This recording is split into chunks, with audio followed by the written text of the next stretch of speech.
They kept assuring me that I would feel better, but I wasn't convinced. And I remember going for a treatment and being absolutely petrified. And I remember being put to bed after a treatment, and I remember having a really, really bad headache.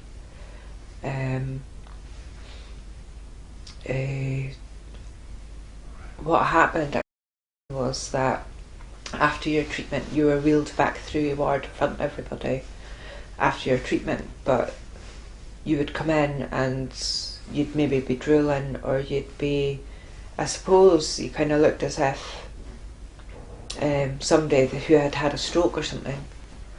And a knock-on effect was that it really affected the other patients. So much so that one of the boys that I'd met there, he was actually a soldier who had been in the first Gulf, that he totally flipped it and thought that they had harmed me somehow. The headaches were like something that I've never experienced sort of before or since. It's completely indescribable, the headaches that I had afterwards. I do think that if ECT is given, that there should be a way of getting the patient back into bed without having to trail them through in front of everybody, because everybody's in hospital because they're ill, and it becomes really frightening for them. And if it may be that one of these patients that are witnessing somebody coming back is going to need that treatment, which is going to make it even scarier for them.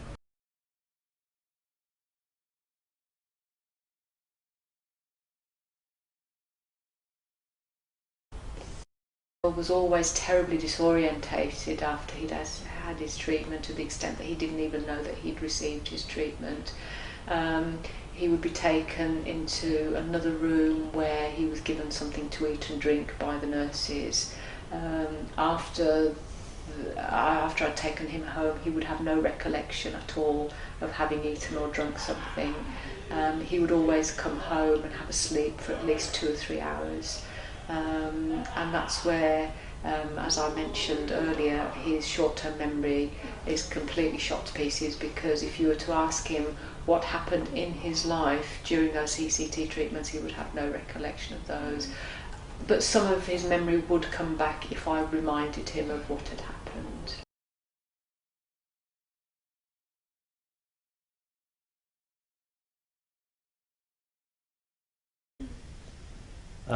But really, to be very honest with you, apart from the effect on short-term memory, I think ECT is a treatment which is very, very effective and has very little in the way of side effects.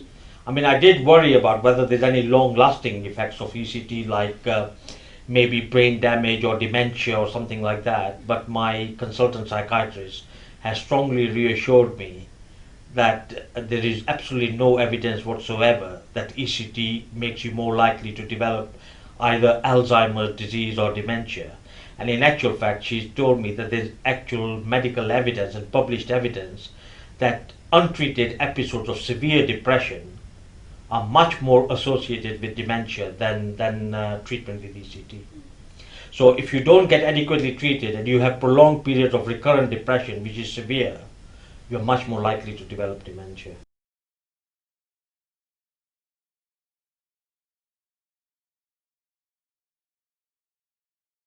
And how are you sort of feeling for the rest of the day then? A bit sort of zonked out. And it, like I said earlier, it definitely does affect your short-term memory. I'd struggle to remember what had happened, that day or the day before. So that's a bit scary. Was it just sort of events that you struggled to remember, or was it sort of names for things? Or? No, not names for things. I could remember that sort of thing, but more events, things that had happened in the last few days. And what was the emotional effect of that?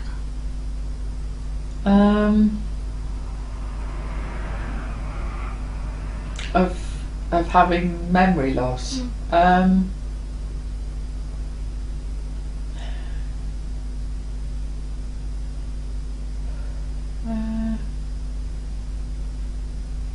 don't really remember, to be honest.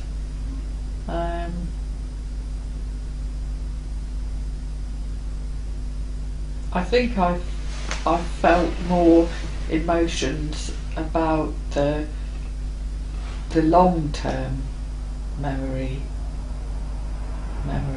problems that I've had, which I attribute to ECT, although doctors will tell you that's not possible, because big chunks of my life are now missing, some which were probably important or worth remembering.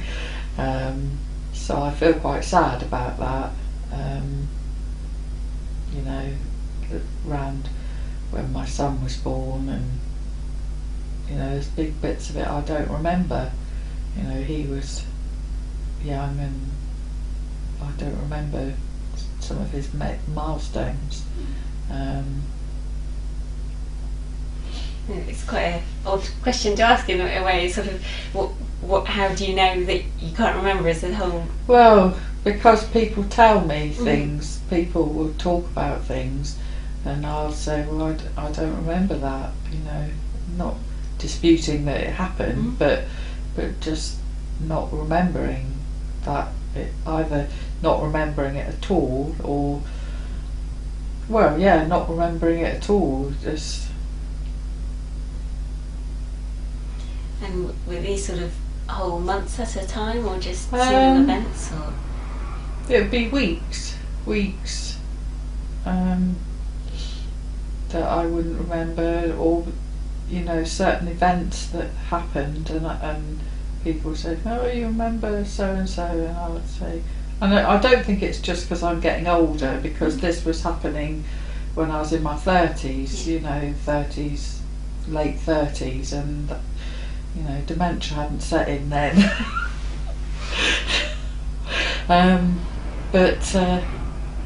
So that does bring some sadness, to be honest, and a bit of frustration, because don't like to forget things.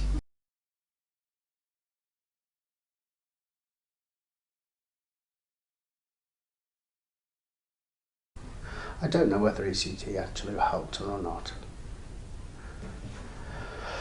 I mean, if they say it kickstarts the brain for them,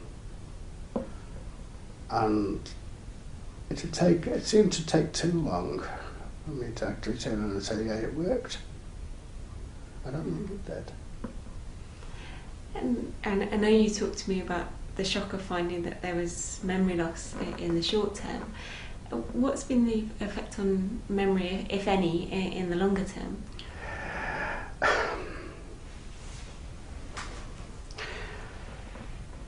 She still doesn't know. Well, can't remember the things that she's done with the kids. I mean, whether it's because of that, I don't know. She couldn't remember. It's easier for her to remember things prior to her illness, even now, than it is since. I'll always have things repeated numerous times, and it gets to be told, "Oh, I've seen such and such a body today, and I've seen such," and you know full well that you've heard this story 7 times today. But it happened 6 months ago. That I just sit there now and say, yes, yeah, I'm getting like one of the old men who sits there and says, yeah, anything for a quiet life. But she does, she'll tell me things as if it's happened just, but I know for a while it was months ago. In some cases, years ago.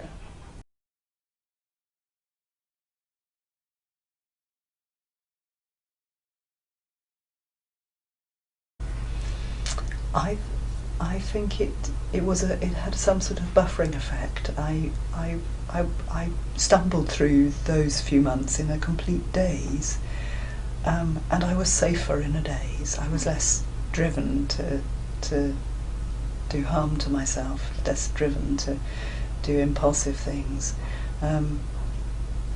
but it meant probably that the challenge of self-belief and self-esteem was more difficult, because you couldn't even make a cake, leave alone do anything else, because everything was just in a bit of a sort of foggy mist, really. So I don't think I felt like a real person, and I would have said that although I felt less anguished, I didn't shift very much from believing myself to be fairly convincingly a waste of space, because I did nothing useful and I couldn't function very well at all. But I think it would be difficult to know really quite how much of a part ECT played in that. I wouldn't want to look as if I was blaming it for something that may have been a corollary of lots of losses at the time. So, but I think the thing it definitely did was made me less clear thinking and less coordinated. So I was less likely to throw myself off a motorway bridge or that sort of thing, because I just wouldn't have been well enough organised to do those things, I don't think.